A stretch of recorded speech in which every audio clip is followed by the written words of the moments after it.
보셨나요? 분명히 뭔가 엄청난 일이 벌어지고 있는 현장인데요. 이 다음에 보실 영상은 우리가 조금 더 관심을 가져야 할 문제에 관한 영상입니다. 소 160여 마리 중에 송아지 4마리만 골라 물어 죽였습니다. 어미소 앞에서 너무나 버젓이 새끼를 해치는가 하면 태어난 지 이틀밖에 안 된 피텅이의 목숨도 전국에서 빈번한 들깨의 습격, 그 시작은 어디이고 과연 우리는 안전할까요? 들깨의 습격에 모든 재산을 잃었다는 한 사람. 끔찍한 그날의 사건을 마치 어제의 일처럼 기억한다는 그를 만났습니다. 그 당시 상황에 대해서 좀 설명을 좀 해주실 수 있으실까요? 모심을 때니까 5월 10일경인가 그때야. 와가지고 염소 밥을 주러 왔더니 염소가 다 누워있어. 그래서 가만히 봤더니 죽었어 다 염소가. 이게 하루에가 아니라 하루에 그날 한 20마리? 한 20마리 이상이 첫날 그렇게 됐어요. 첫날 사고 난 걸 보고 이제 이 CCTV를 이제 블랙박스를 설치를 했지. 차에 있는 걸 떼다가니. 임시 방편으로 달아놓은 블랙박스에 남겨진 진실. 전날 20마리가 넘는 염소를 죽여놓고 또다시 2차 습격을 벌이기 위해 나타난 녀석들. 역시나 들깨였습니다. 근데 그 개가 한 번 오니까 내가 3회에 걸쳐서 그런 공격을 당했는데 총 4월간 벌어진 염소 대학살. 결국 한 마리가 이상하게 없어. 하도 없어가지고 없는 줄만 알았지. 나중에 봤더니 이 밑에 있어. 이 밑에서 반은 잘려서 다 먹었어. 그렇게 그는 자식같이 키운 52마리의 염소를 허망하게 잃었습니다. 눈으로 보고도 믿기지 않는 들깨들의 만행. 야생동물이 사냥하는 것처럼 이들의 행태는 치밀하고 조직적이며 한치의 거스름도 없었습니다. 이거 염소 5년 키웠는데 5년 키우면서 처음이야 처음. 처음이면서 마지막이야. 수천만 원의 재산 피해를 남기고 그렇게 염소 농장은 사라져버렸습니다. 하지만 그날의 기억과 울분은 아직 사라지지 않았다는데요. 저쪽에 보면은 매립을 다 했어요. 저기다 트럭으로 실어다가니 저기서 포크레인 판디까지 또 옮겨가지고 거기다 다 구덩이다 넣고서 매립을 했죠. 직접이요? 그럼 직접 했지. 누가야? 그거 해줄 사람이 누가 있어? 여기 지금 몇 사람도 이렇게 공격당한 사람들이 있어. 거기 막 그 시청에서는 와가지고 그 피해에 관련돼 가지고는 어떻게 보상할 수 있는 측면도 없고 뭐 여기 포획틀 네네. 멧돼지 포획틀 그거 하나 갖다 놓고서 갔어. 여기다가요? 예. 이 마을뿐 아니라 이웃 마을까지 지역 곳곳에서 발생한 크고 작은 들깨 피해. 걸리면 장난 아니야. 내가 겪어보니까 장난이 아니야. 그날의 사건은 아직 끝나지 않았습니다.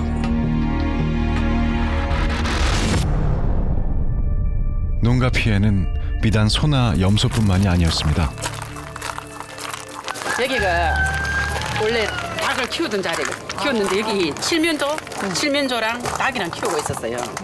그러니까 이게 지금은 이렇게 단단하게 돼가는데 예전에는 그냥 이렇게 철망으로 울을 해놨어요. 해놓고 요 정도 높이야 되는데 이 위로 개가 올라가가지고 밤새도록 긁어가지고 그 안에 개, 닭, 그 뒷날 아침에 오니까 다 물이 죽이놨어요. 몇 마리나요? 칠면조 5마리, 닭 9마리. 그것도 이제 이렇게 애완용으로 키우는 비싼 닭이 있었어요. 모든 가축이 사냥감이 되어버렸습니다. 작은 틈이라도 보이면 절대 놓치지 않는 들깨들. 피해가 계속되다 보니 돌아다니던 들깨를 직접 잡은 적도 있답니다. 제가 돌아다니는 개예요. 유기견을 데리고 키우고 있어요. 부산 다니는 개를 불쌍하다고 데리고 와서 저렇게 못 죽이고 저렇게 키워. 왜 안 물게? 푸른 나무 왜 안 물게 모르지 그거는. 모르는데 이렇게 키우세요? 푸른 나무는 다니면서 또 피해를 줄 수 있는데 같이 이제 무리로 다니면서 할 수도 있잖아요. 그렇기 때문에 풀어놓을 수 없잖아요. 그건 데려와가지고 이래 안에 가다 놓은 거예요. 근데 이런 애들이 얘보다 작은 것부터 해서 큰 것까지 5, 6마리 막 무리져 다녀요. 이거보다 더 커요? 그 큰 건 얼마나 크다고요. 깜짝깜짝 놀랄 때가 있다. 그 동네 할머니들도 그래요. 무섭더라 하면서. 들깨를 잡아도 죽이지도 다시 풀어주지도 못하는 현실. 사람과 들깨, 우린 언제부터 이렇게 불편한 관계가 되었을까요? 들깨의 습격은 어느새 도심 가까이 다가왔습니다. 승용차 하나 보이지요? 어디요? 막 들깨가 막 돌아다닌다는 있어. 내가 키하던 것도 내가 한 13년 내가 참 새끼 못 낳고 수술시켜가면서 내가 그다았는데 어느 날 갑자기 내려오니까 무리치기 버렸어. 주민들의 제보가 이어졌습니다. 이렇게 고양이들이 많은 곳이 있었나 할 정도로 그랬는데 그 아이들이 다 없어졌죠. 이제 이 사진 같은 경우에는 제가 제 카페 테크에서 근데 제 아이처럼 돌봐주던 아이인데 이 아이도 그냥 이제 그 고양이 하나를 발견을 하면은 이제 거기 에워 싸가지고 이제 어디로 빠져나갈 수 없는 이제 상황을 만들어서 그 아이들을 공격하고 죽이고 가는 거예요. 예. 그러니까 배가 고파서가 아니에요. 농촌에서 도심으로 이제는 사람의 생활 반경 안에서 벌어지는 잔혹한 사냥 행각. 사회성이 강하고 지능이 높은 들깨는 이제 야생에 천적이 없는 최상위 포식자가 되었습니다. 그런데 왜 들깨는 사냥해서 먹지 않고 그저 죽이기만 하는 걸까요? 앞서 보신 것처럼 농촌에서 또 도시에서 들깨들은 참 많은 동물들을 한꺼번에 해쳤습니다. 예전엔 먹기 위해서 사냥을 했다면 지금은 마치 사냥 그 자체에 목적이 있어 보이는데요. 도대체 들깨들은 왜 이런 사냥을 시작하게 된 걸까요? 현재 들깨는 유기견들이 이제 야생화가 되는 것들이거든요. 1대, 2대, 3대 지속될수록 야생성이 좀 강해져요. 그리고 이제 사냥이라는 것들이 옛날엔 먹이 활동이었는데 현재는 약간 먹잇감들이 풍부하기 때문에 어떤 사냥 놀이라든지 교육이라든지 그런 쪽으로도 많이 해요. 얘네들이 10마리 정도가 전후해서 움직이기 때문에 그 중에는 이제 청소년기를 갖고 있고 교육이 필요한 애들도 있거든요. 그런 애들한테 보여주기 위해서 또 자기 세를 과시하기 위해서 아니면 또 장능삼으로도 사냥을 하기도 합니다. 점점 더 위험해지고 있는 들깨들, 그 실체를 동물TV 제작진이 추적해봤습니다. 들깨는 점점 진화하고 있습니다. 어느새 우리와 같은 공간에서 함께 살아가고 있었는데요. 들깨의 실체를 확인하기 위해 우리는 본격적인 추적에 나섰습니다. 안녕하세요. 말씀 좀 하나 여쭤보려고 하는데 혹시 여기 들깨가 돌아다니는 거 보신 적 있으세요? 많지요. 여기 많아요? 내가 제일 많이 본 거는 13마리를 본 것도 있고 어제 아래는 6마리를 봤고 어디서 보셨어요, 선생님? 혹시? 주로 보면 저 재개발 지역 쪽에 그쪽에 있다가 떼지어 다니죠. 추적의 시작은 부산의 한 재개발 지역. 들깨 목격담이 시작된 곳입니다.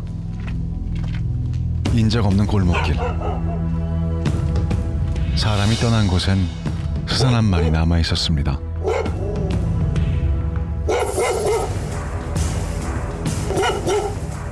어느새 빈집의 주인이 되어버린 들깨. 우린 조금 더 깊이 들어가 보기로 했습니다.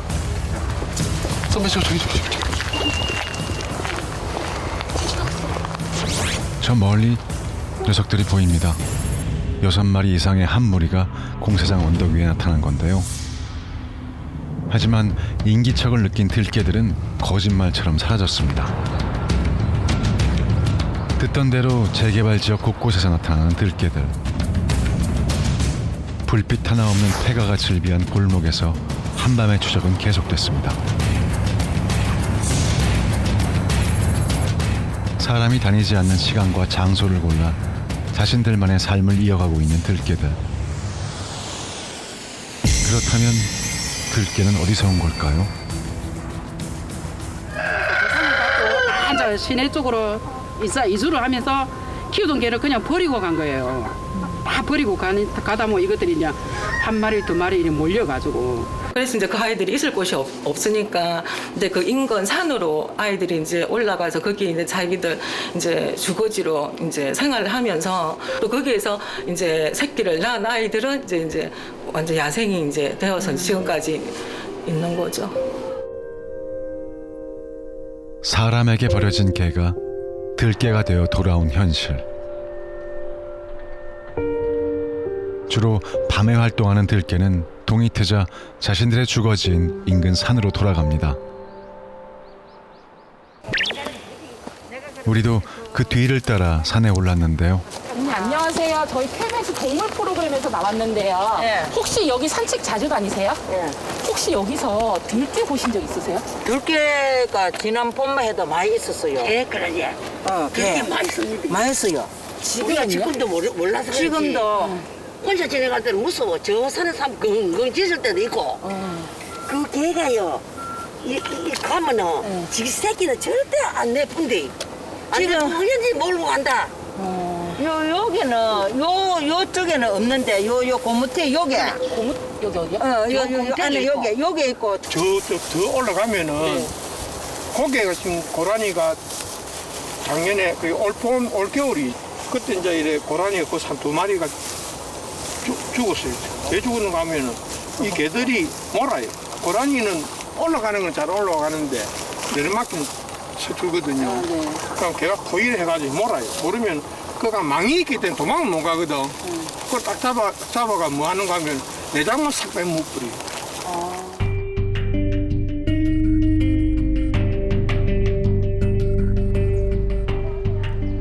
우리는 산에서 들깨의 위협을 받았다는 한 제보자를 만났는데요. 제가 저쪽에서 이제 이쪽으로 오는 길이었고 요쯤에서 이제 발견을 해서 이렇게 얘를 줄 잡아당겨서 안았고 그 순간 이렇게 갑자기 이렇게 자세를 낮추더니 저를 이렇게 따라오는 거예요. 갑자기 나타난 들깨 때문에 공포가 되어버린 산책길. 저를 쫓아오는 게 분명했던 게 여기 앞에서 남자분들 한 두세 분 정도 걔를 막아주셨는데 걔가 이렇게 피해서 저를 따라오더라고요. 저기 이제 사람들 쉬고 있는 그 평상에서 가족들한테 양해를 구하고 잠깐만 여기 같이 있겠다고 저 걔가 저를 쫓아오는 거 맞다 이랬는데 그러고 이제 다시 돌아가려고 보니까 저 산쪽에서 계속 보고 있더라고요. 아 진짜요? 네. 별로 먼 거리가 아니네 생각보다. 네. 주위에 사람들이 없었다면 어떤 일이 일어났을까요?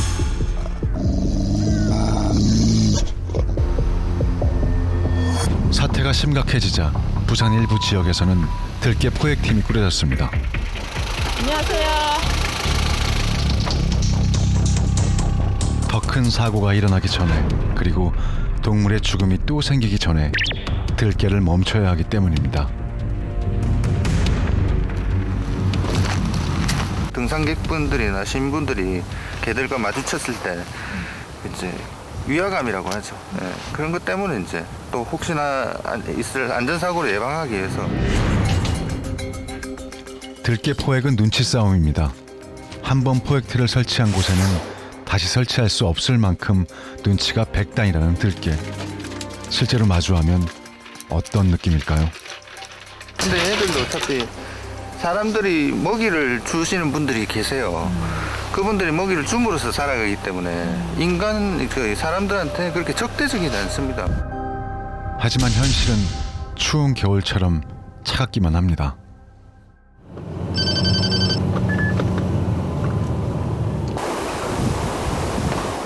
닷새가 지났습니다. 과연 우리는 들깨를 마주할 수 있을까요?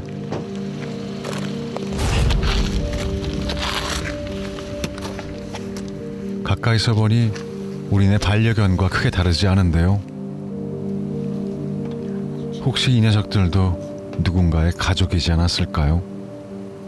무슨 이유로 이렇게 버려져서 자연에 이렇게 자기들이 스스로 살아가야 되니까 그 각박한 생활에서 이제 하려니까 자기 야생성이 살아나야 될 거 아니에요. 그러니까 우리는 동물 좋아하는 저희 입장에서는 뭐 안타깝고 해결책은 없고. 스스로 선택해서 들깨가 된 건 아닐 겁니다. 살아남기 위해 선택해야 했을 겁니다. 이 현실은 누굴 탓해야 하는 걸까요? 그리고 이 습격을 멈출 방법은 과연 무엇일까요?